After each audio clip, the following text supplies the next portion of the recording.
was just driving along and I was listening to a song by Zach Williams called The Table. And someone who is very near and dear to me in my life came to mind. And the struggles that she's going through. And I sent her a message and I sent her the song. And I told her about all of the countless people that I could see in her future, that I feel like I could see in her future that she's going to be able to help with her story.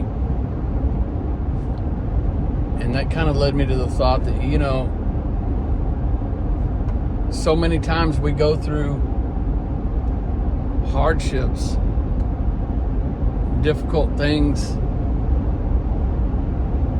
that we can't understand why we're going through all of this. You know, why me?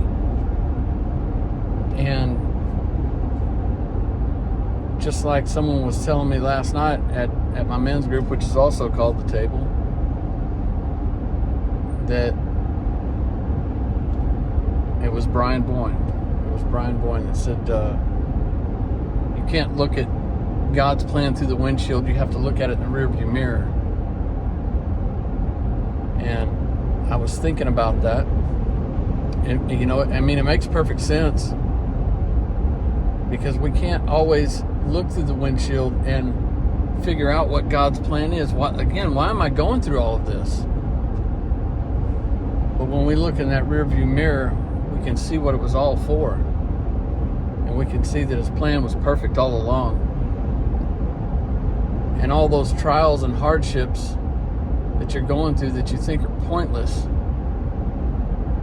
are building your ministry. They're building your story. We're all called to ministry. We're all called to tell people about Jesus, about the gospel, and we're all called to help each other.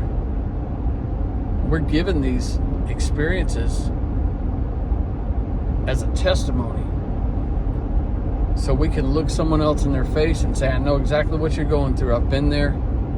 This is what I did. And I'm not coming to you today as someone who hasn't been there myself. I've seen the very depths and cruelty of addiction in my own life. And it took a very long time to come out of that. It took a very long time to be healed of that. Seek first the kingdom, and all will be added. That healing is there. You have to want it, and you have to seek it with all your heart.